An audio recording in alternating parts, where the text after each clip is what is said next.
Hello guys, this is just another update on the progress on the port of the Bizarro engine. Actually the engine is already ported.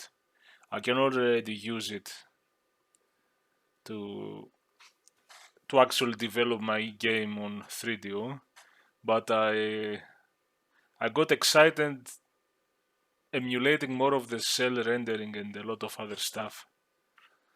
And this is an ongoing, and every time I do some interesting progress. And so now the game runs identically as the original. I even added the shading of the polygons. It was just rendering the cells without any additional 3DO shading capabilities. Even the particles,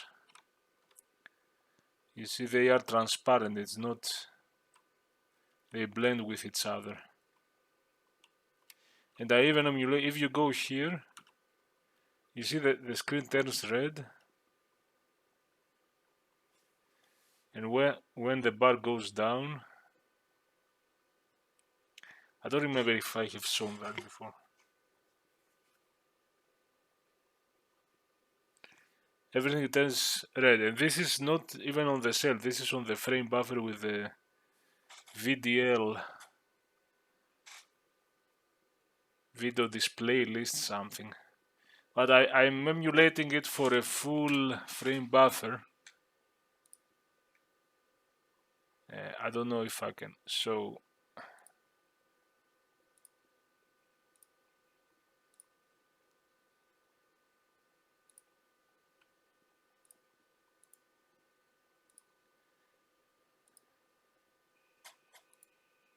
So there is suppose now I'm not doing all the complicated stuff of where we can have a screen split in various pieces. I'm just emulating the, in my game I was using,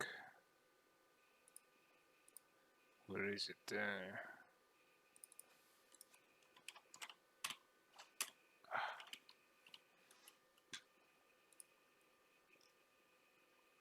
It's not there. So. That's my function. That's a game function. This is a 3DO function that will change after the cell rendering and everything, the final frame buffer from 15 bits per pixel to 24 bits per pixel. So it's a different part of the hardware. And this is easier to emulate. And I have replaced it here with my own. I have my table that I read from outside. VDL map. This is how I render the 3DO screen with SDL. So I get the SDL video RAM. I have another struct here for some reason. Screen buffer. And I use this map. Now this map is somewhere, maybe, I don't know if I have it on hardware, maybe not. Somewhere on the 3DO SDK. So I'm emulating that too, so that all the extra VDL... no, I'm not emulating the whole VDL stuff, just a very minimal set, just changing the colors. Because it would take an enormous work too. I don't even know how to split in multiple frames. But I was doing that anyway. I was doing... initially, gotta find that now. Initially, if I wasn't baking the light on 3DO, the game looked like that. And when I'm baking the light,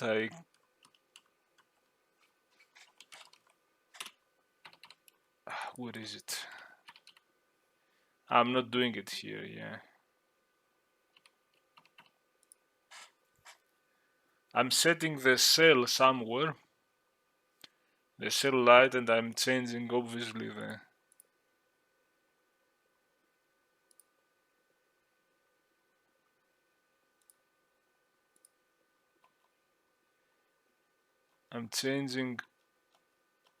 PIXC value, which has a lot of information for the read the source pixel, which could be the cell data, it could be the frame buffer also, and multiply it, divide it, and add it to the destination. The destination for the setting is the 0. So it's source plus 0, and then maybe you divide by 2 to make it darker, or you multiply by. So all these flags are working on the CEL engine. When you render something, you don't want to render the default bitmap, yeah, but you want to shade the pixels. But the shading value applies to every pixel. It's not smooth shading. It's not Guru shading. It's flat shading. But you can make the whole texture darker, brighter. You can blend it with the background if the destination secondary source is the frame buffer. And which I do for the particles. And I emulated a lot of that. I haven't emulated everything. There are some weird stuff. I haven't emulated, okay, the primary multiplier is AMV from the, maybe this one. Primary multiplier and prime divider. When they say the decoder, they mean the pixel of the CEL bitmap. But if they say, if they say CCB value, it's not the pixel of the CEL bitmap. It's some bits in the flag. And when you have this one, it uses those bits. I think I emulated that one, but I'm not testing it yet. And I did that yesterday. Today I did something more exciting. So yesterday, and it's hard to think how to do it properly. And the way I did it, I created this track where I'm outside in the cell. Let's see where that goes. So when I render the cell, so I prepare what I'm going to do outside in the cell, so that I don't do it every pixel. And so once per polygons, once per cell. So it's lighter. I'm using the cell to get some information. I'm getting the PIXC, I'm getting there are the high 16-bit and the low 16-bit. So you can have two shading mode, but usually P0 and P1 are the same. But also there is a P over flag in the cell.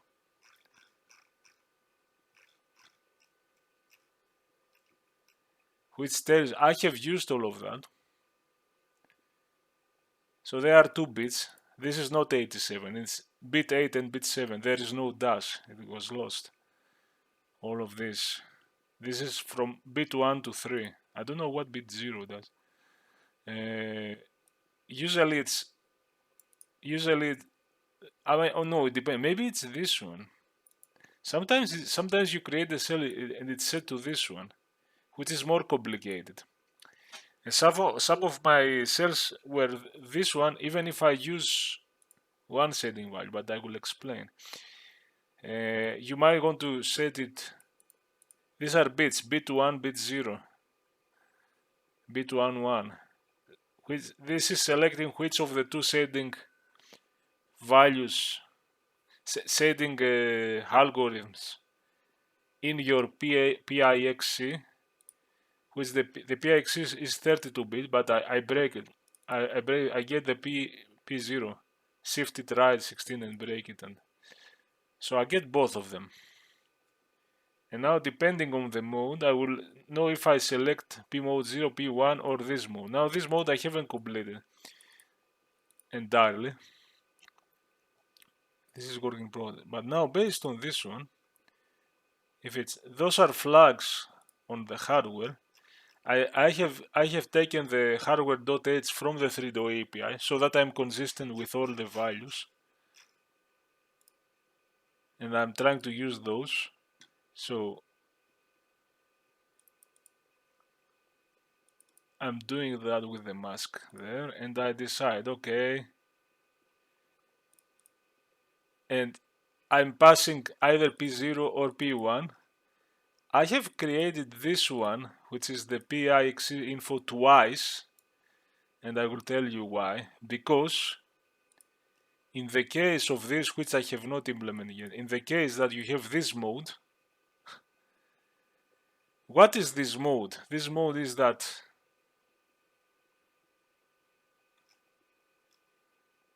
your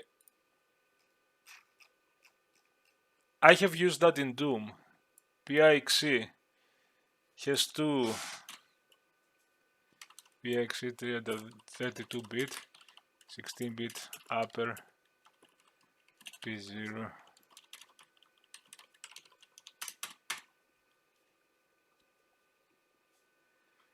And in this mode, so this one holds two shading equations, let's say, a pixel processor. It holds a lot of these bits that can do various tricks, that can tell the cell, okay, render this thing opaque, or blend it with the background, or multiply it by this value divided by this value, subtract it from the background, or add it to 0, or add it to the AV bits to do the fog effect I do in Doom, and so on.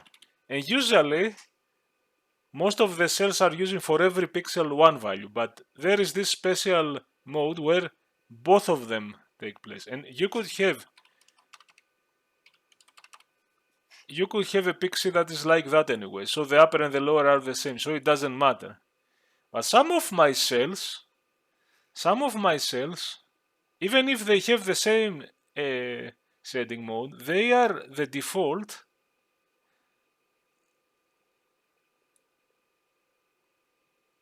is that it will select between the two shading modes, and I will tell you how it will select. And I think I need to see. I've seen somewhere. Okay, I know where I have seen it. When I copied this hardware,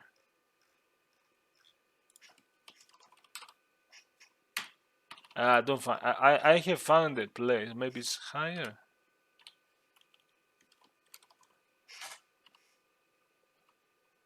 Not default, normal. It says this is 0, value 0. This is P mode.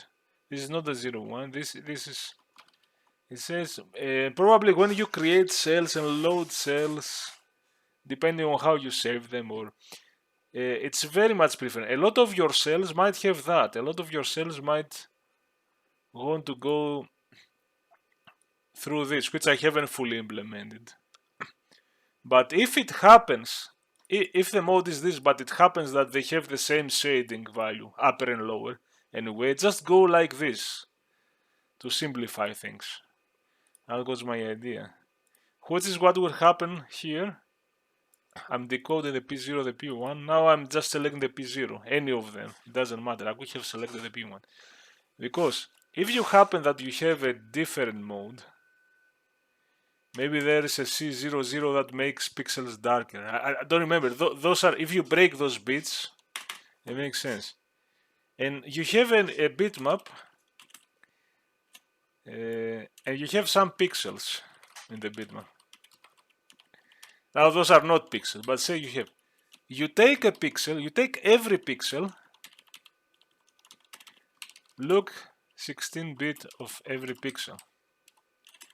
Because, you know, pixels are 15 bits, 555 RGB. 1 bit is free for other stuff. And they use that bit selects between P0 if P over is in this mode. Okay, I'm writing so that you know what I'm writing. I don't know why I'm writing it. I'm just writing stuff.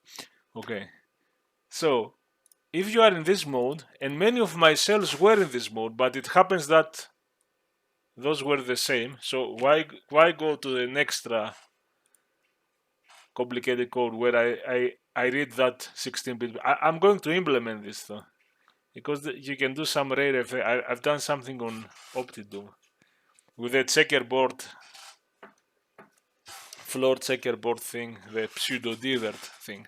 That is selects between brighter and darker pixel depending on the last bit I have set in purpose.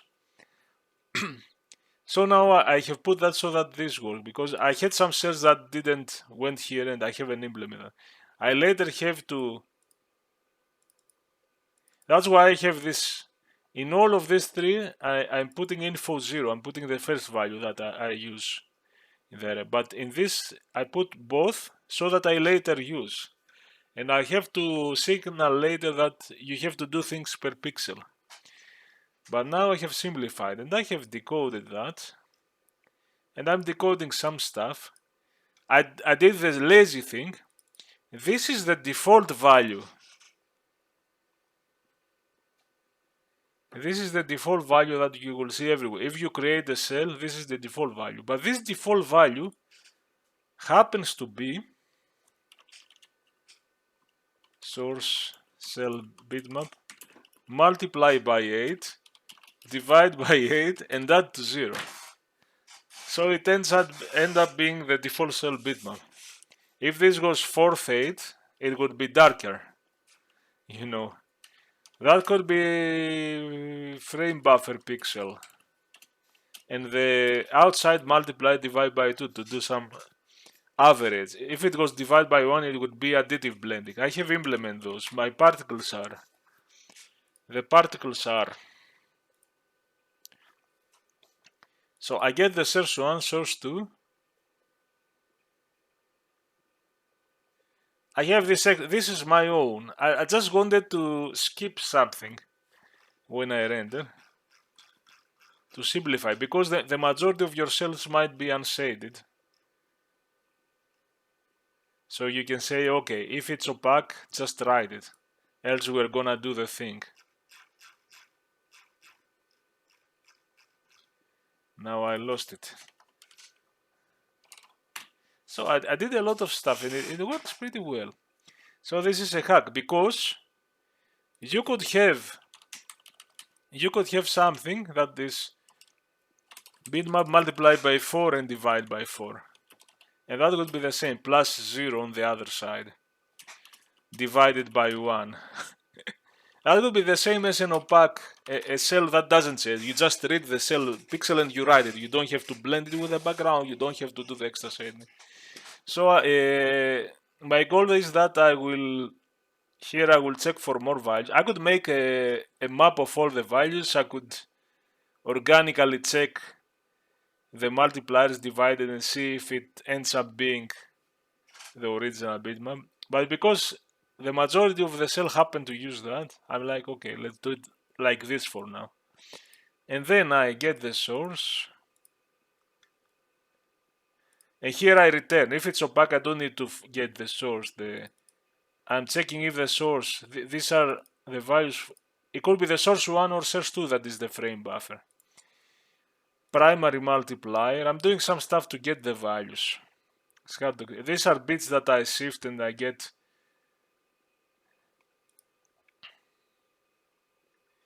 Yeah, this normally should come 1 or 2. I would have to do, because this is a bit 0 or bit 1, I would have to do that. But in order, okay, micro optimizer, in order to not say divide by this, but to say shift by this, because shift 0 is like divide by 1, shift 1 is divide by 2. I did it like this. I put a,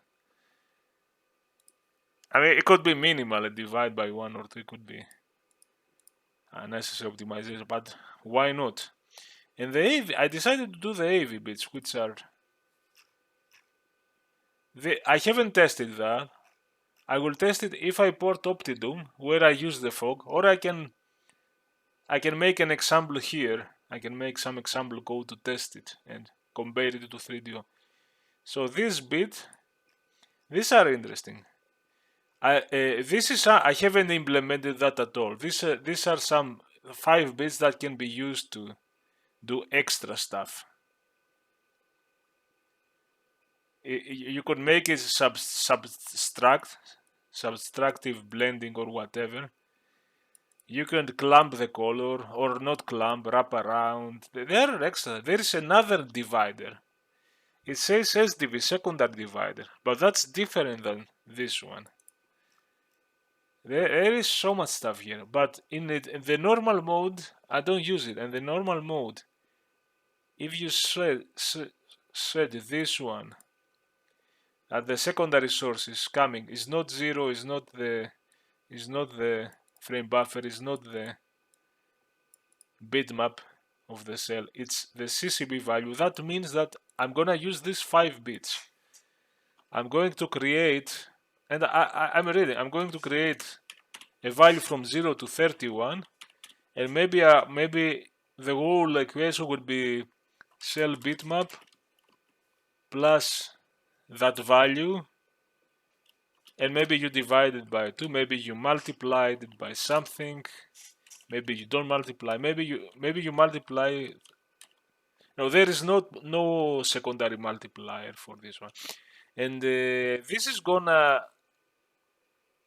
make the colors brighter as you raise this value in the cell. And this is how I do brighter colors for the fog. I think I use it for the fog, and there are 31 values even. They are more than the shading, than the darkening. The brightening can be more, and you could even brighten a polygon to make it shiny. And I have used it rarely, but I thought since it's easy, why not get them? I haven't tested this, but the code is there, because much later in the pixel processing writing, if it's opaque, I will write the color. The destination is the frame buffer destination that I have calculated before. I'm passing the info. This is the color of the cell, which I have decoded before. But this color might change in the case of shading. And I'll do all the stuff here where I'm reading the multiply, divide, all of the stuff. I have to find the sources, but I read the color. Okay, if this is, which I found before. I think this is the color of the bitmap, this is the color of the frame buffer, but also on the destination. And I extract RGB, the color, multiply by primary, multiply, divide it. And then I go for the second source, and there are 4 cases. And now I have written it differently, because in the case that the destination is 0, you don't need to add get R2. So just R1, and this is the divider, the final divider, that is either 1 or 0 or 2, but here it's 0 or 1 as a shift, because it's R1 plus 0, so I don't need to do it. Here is R1 plus AV bits. I haven't tested this one, but I think it works. But it's there. And those are the important ones, because the secondary source is the destination, or it can be the cell again.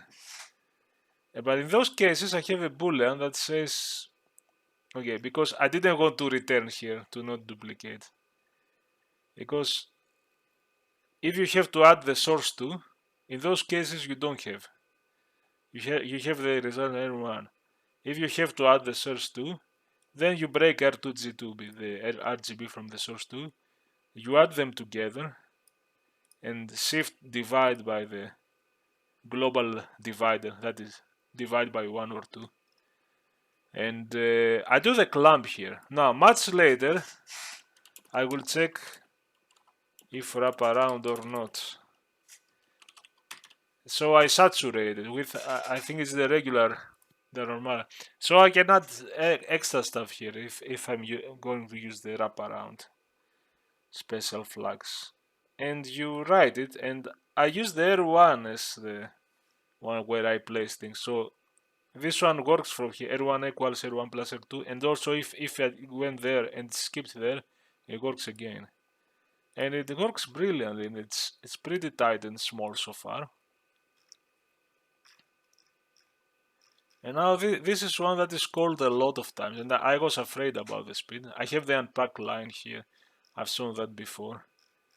I do some of them, 4-bit, 8-bit, 16 bits. This is the depacker for the compressor, and I managed to write something so tiny and small, which is really cool. Command equals 1, 3. Okay, maybe maybe I should use an enum so that it's easier to read. I duplicated the code a bit. I did it for 8-bit, and I haven't implemented it for 4 bits per pixel yet. Okay, I'm kinda duplicating some code there. So these are always going to be. It depends. Sometimes you might want to duplicate for more performance, but we will see. Maybe it's insignificant.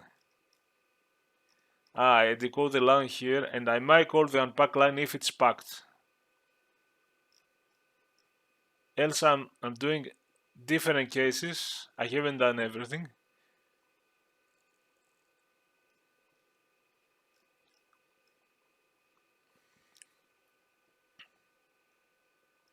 This is the palletized 4-bit and 8-bit. And all of these functions, when I end up in the PIXC and I found the offset in the video RAM of the 3DO, for X and Y it's this zigzag mode and I find it, I call the pixel processor. I will show you something else I did today that is great. Do you remember? This is the Maria.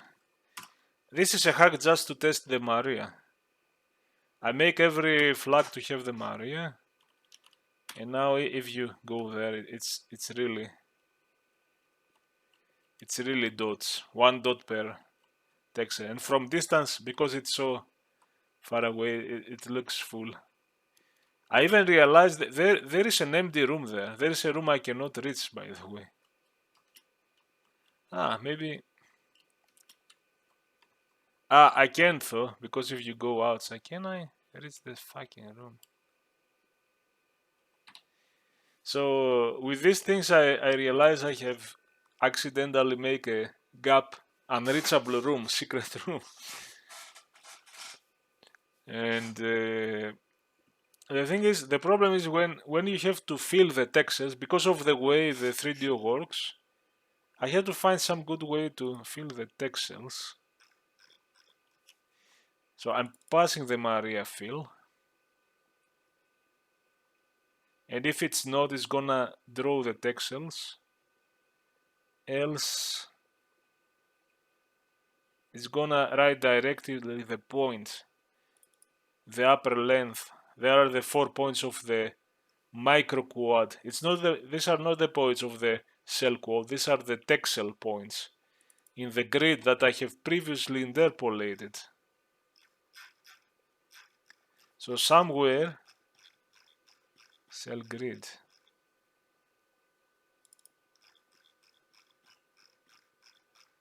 Somewhere I follow the 3DO logic where I truly interpolate. Where do I do it?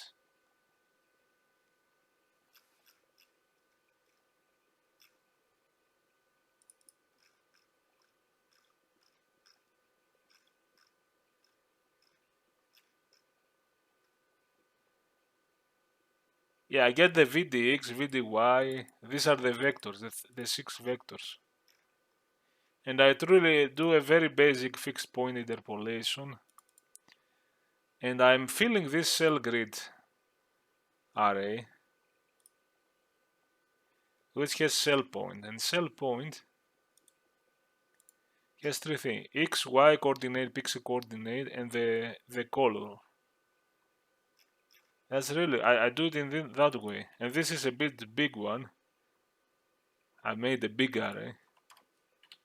I don't know how bad for the cast that is, but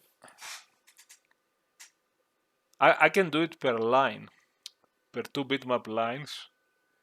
Draw the texels and go back. So it could be 1024 by 2. However, much later we will read grid 0, grid 1 and the ones below. We will read the 4 texel points in a loop over the bitmap, and we had to either splat the texel, or I used to have this one, which I literally had the algorithm to draw flat quads where it's like a polygon, a rasterizer polygon engine, where I would call this to find left and right edges. I would have to sort things and go from left to right and fill two tables. And that was a lot of work for thousands of micro texels. It was still okay though, and I still have it.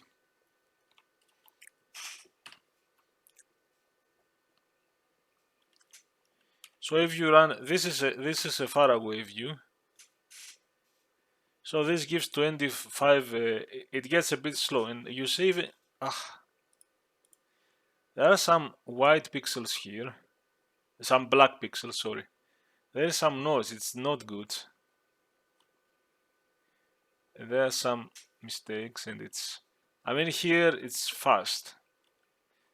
And when you look away, there are millions for micropixels for the texel. So each one, a texel is this square. Each one is like micro polygon, and I'm rendering. It's like I'm rendering instead of rendering a big surface, because that's how the 3D hardware worked. I'm rendering many micro polygons. This is enormous. I'm surprised it's still so fast. And now I have a new. Okay. And the previous method I did.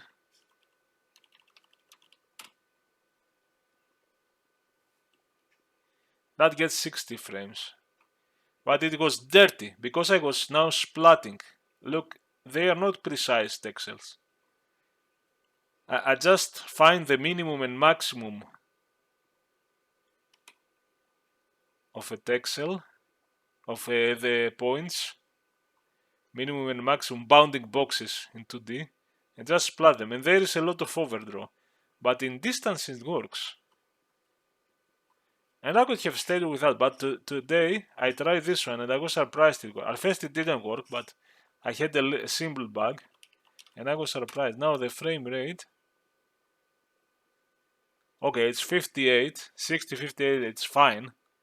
And now it's like, this is the new method. This is not the poly, this is the, and it's like real texels, and it's even a bit better with less bugs. You don't have the, it's a bit more accurate. I was surprised this go, but this is not the naive scanline rasterizer. This is something new I wanted to try, and it works better because look, the naive scanline rasterizer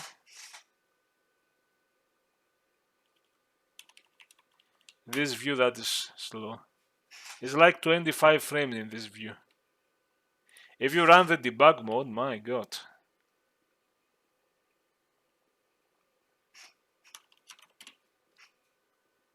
It's like 6 FPS. Okay, if you look here, it's much better because there are very few texels. The splat method, dirty splat method, 22 FPS in debug mode, but here it's much better. But you see, it's not precise. The texels are dirty splats. And the refined splat method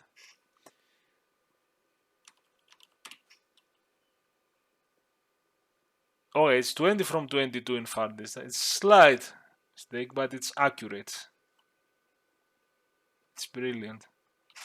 And all I did was an extension. So here I was finding, I will see if I can even improve it more. I was finding the min max of all the points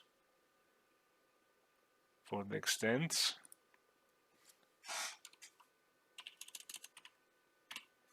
So you had, I have shown that before. You might have a texel that it might be like this. If it's not straight, if it's not a zooming sprite, it might be like this. But your screen goes like this.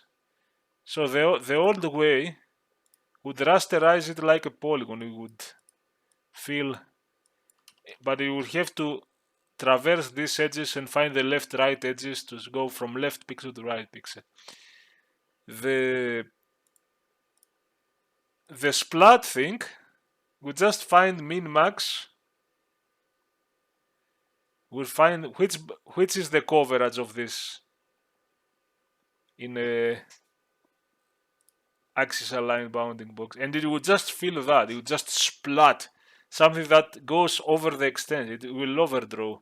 So if you have another polygon here, you would draw another one, and there would be overdraw. But there is an algorithm that it works well. That given a pixel, you ask, is the pixel inside or outside the? And you might iterate still. You might loop through every pixel, but you ask, am I inside the polygon or outside? If I'm outside, don't write anything, don't do anything. If I'm inside, write the book. And this is what I use, and this is a very common algorithm. I think, find out. I think I found this guy which I'm following, and he talks about the scanline rasterizing, which is the standard. You go pixel by pixel horizontally. You go through this edge, find the left-right pixel, extend it, go, okay, I go from left to right, left to right, left to right, and fill. And but those are really good. I haven't seen this video, but I know. And I remember there was another method which I said, and the method was defining if a point is inside a triangle, and you do something with the cross product. You could know, and I think I followed. That's how I found it. I have seen his code also. I got this classic pair, which really, given a point and taking this equation, you can know if am I on the right side of this line or left side of this line. You can determine which side you are. So given your pixel that you want to render, you know if you are inside the texel, those micro texels. But you know if you are from one side to the other side, and I'm really just with this extension. If I use that, I have this new function. I pass all the points in the XY pixel, and I'm really doing that stuff for the 4 points: P0, P1, P1, P2, and so on. And I had to be careful because you see I'm passing like the old version: P0, P1, P3, P2. Because the way I was taking from the cell grid was I was taking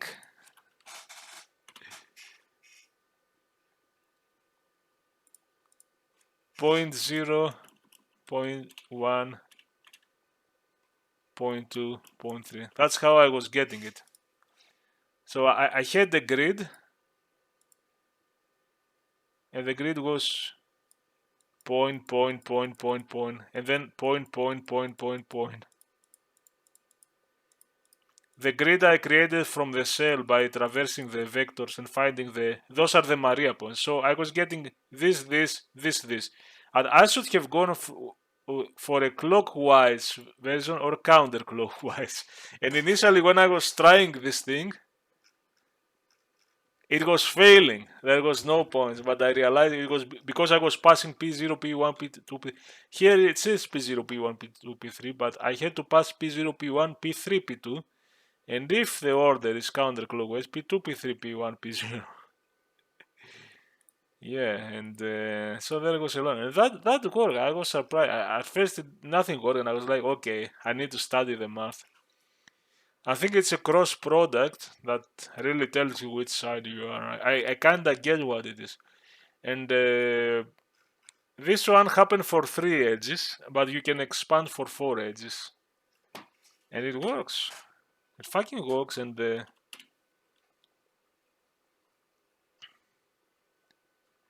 frame rate is... We are even in debug mode.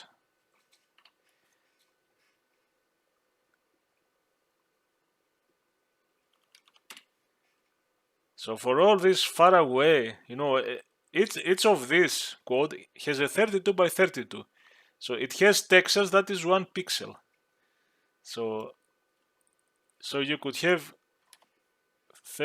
32 by 32, 1024 texel, and maybe you have 500 polygons in this view. And for 500,000 micro texels, I'm doing all that stuff. And it still works. If I go close, the frame rate is really 200. The frame rate is so crazy that if my particles are wrong, I have to, that's why I have to press a button to lock the frame rate. So this is also on the 3DO. I have to type my particle movements based on the time difference, and not the way I do. And only like this it's proper. But if I make it faster, see the flame. Now I lock the frame rate. Yeah, these are things I have to fix. They bounce.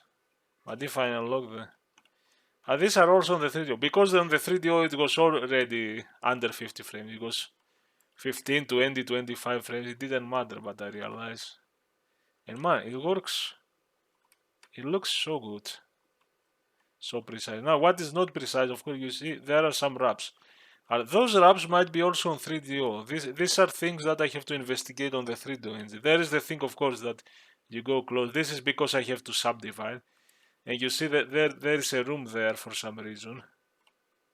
There is an inaccessible room I never noticed. And those wraps might be also the overflows on the 3DO side, which this is good because if this engine is very equivalent to what I get on the 3DO, I can investigate those wraps and those disappearing texture. Look, you even get the... Let's see if we can get it. Because of the way it works, I can get the degenerate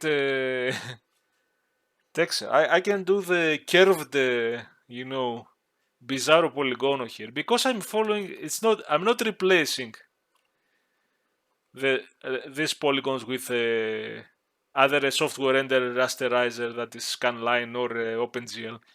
I'm truly emulating the CEL, and maybe if it expands, I could think of seeing if I can port it on I don't know, on Opera emulator and see if.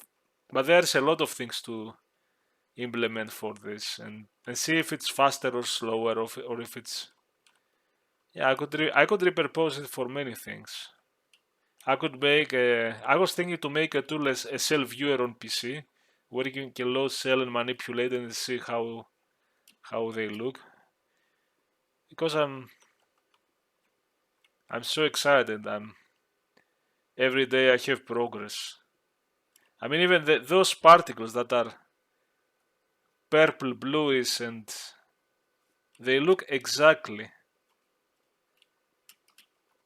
This looks, if I run this on the 3DO, the shading is exact. You have, when you go close and you are getting damage, you have... The stars are rendered on the actual 3DO video RAM with the CPU, and they work the same. I'm so excited with that, and I got so excited that this worked, and it's almost as fast as the splatting. And that's it, guys. That's it. It goes really well, and by the way, you have seen that I have implemented. I started working on the game too.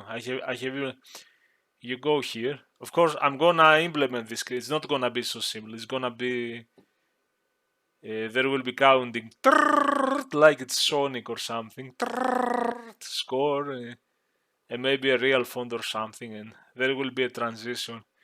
But previously on the 3DO side, it would hang there because I had to unload the levels. I'm already doing work on the game, but now it goes to the next level. You know, I think I have a crash here that doesn't have. If I go through walls and goes outside, no, it worked. So the level works, and on 3DO side, I even it should crash here. It crashed on the laptop on release. Okay, I'll see that. So I did some work on the game too. Some important work that was very tedious, like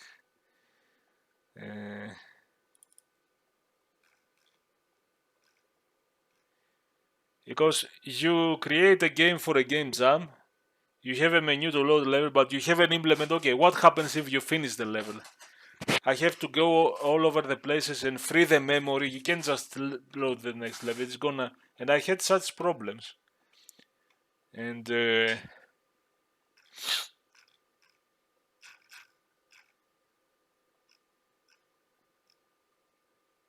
it's not... Go to next level.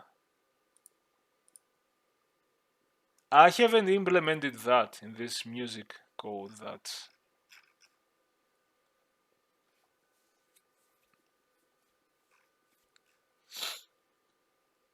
I had to... Okay, this is commented that I haven't implemented this. By the way, a lot of these things are dummies, but on the 3DO they are not. So I have added some extra stuff that I'm not going to implement. Task, event, and most of them are dummies. But on the 3DO side, every time I went to a new level, the memory would decrease. It would go from 900 kilobytes to 500. I was like, and after the third level, it crashed. There was no memory because I wasn't. Where is it? Okay, that's the audio on the SDK, but on the game, I had on the common, I had sound. This is something I got when I made the demo, and this might be from an example on the that would just create a thread and load your music one, and the music would play forever. I used it in my demos in the 3 Dendro STNICC. But because the demo would load and you would watch the demo and you would never, and it would have a stupid value, number of repeats of the music so that it plays forever, and we'll call that, and that would be some kind of thread. And I got that code from somewhere.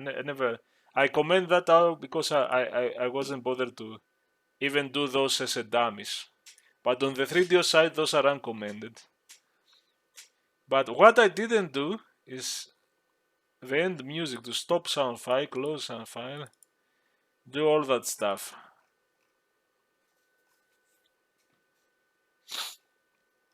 And when you play a sound file, when you run this, you open, it loads the file and it closes for some reason.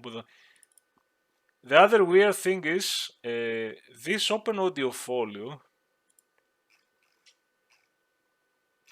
I'm doing it in the 3DO core. And I even ask, for some reason on the 3DO, if I comment this out, the game still works. I don't know if we have to do it. But when I was testing, I thought, okay, since I opened the audio folio, Why do it here? And when I commented that out, the music stopped playing on the 3D on the emulator. I was like, what the hell? I had to do them. And my guess is because this is a thread, it's a separate thread, this is on the main thread, and this is a separate thread, you have to do it there too. I don't know. But anyway, so I had to do that. I had to do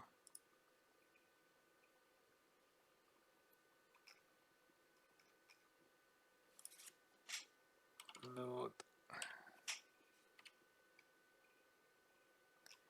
So I had to de-init stuff. I have removed the particles somewhere and add them again. I don't de-init everything, and you have to de-init the level. So I'm literally working on the game too. I'm not just emulating, and I have copied all these methods to the 3D side, and it works. I go from level to level, and there is almost no. There is a bit of memory leak, a tiny bit, but not the big one, and I still have to investigate where. Unload textures. De-init grid map. I do the scavenger. There is a lot of stuff. Right now, I have all the texture for the gems and so on, which I will load in a new initialization. I will load, so I load, and I could keep them in memory. But my goal is that in the future, you know, the first levels only use gem 0 and gem 1. They don't use gem 2 and gem 3, for example. And also, the ice is used for level 2 and level 3. The cave is used for level 0 and 1. And maybe the lights are also. Yeah, this is a light blended on the ice, and this is a light blended on the. And also the bounce. I could procedurally do that, but okay. And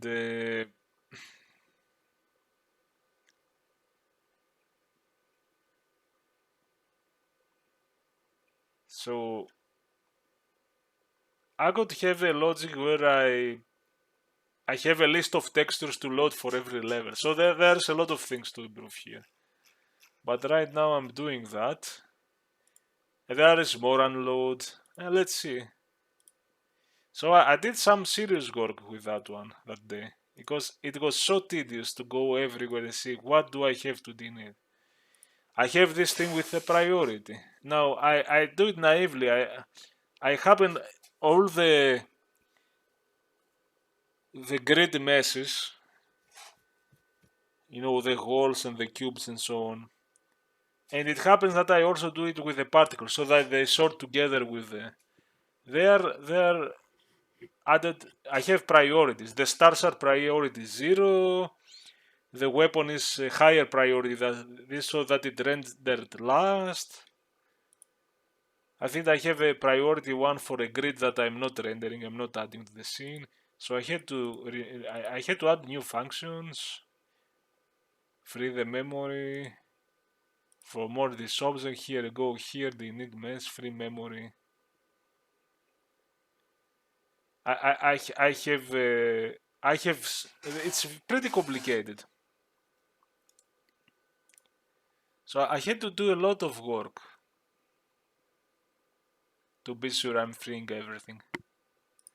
And that was big because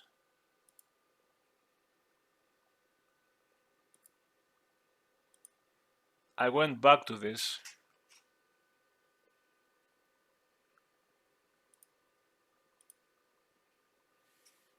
I'm so excited that I started working, and I'm both doing those 3DO functions to emulate everything, and I'm working on the.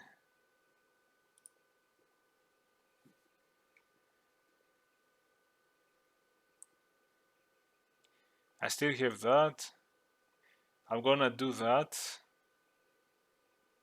I have finished that, but I still need to do a good screen or something.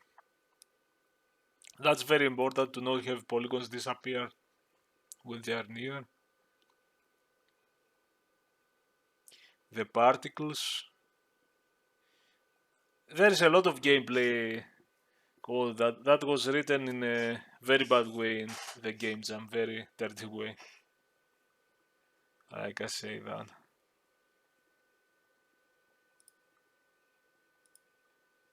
See, that was the critical major task. I did that. Someone might say I should be using quaternio. I need to see about the quaternions. Because we have issues with how to rotate the objects now.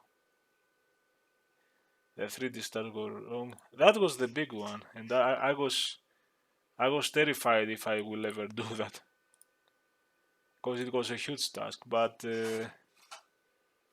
I got very pumped up for the project, and I have a motivational hack I did now. Instead of staying home, I go with my laptop in a cafeteria. I talked about it, and I'm sitting there, and then I'm drinking my coffee, and I'm like, okay, no distraction, no video games or YouTube, which I could do in the cafeteria, but I'm outside, and I'm like, no, I'll just open and look at the code. And then I realized today I went to the cafeteria for 2 hours, just 2 hours, and I did this whole thing. I did the research here, I was looking at here, I was reading here, and I'm amazed that it works so fast. I thought I would fail and I would just scrap it and try another,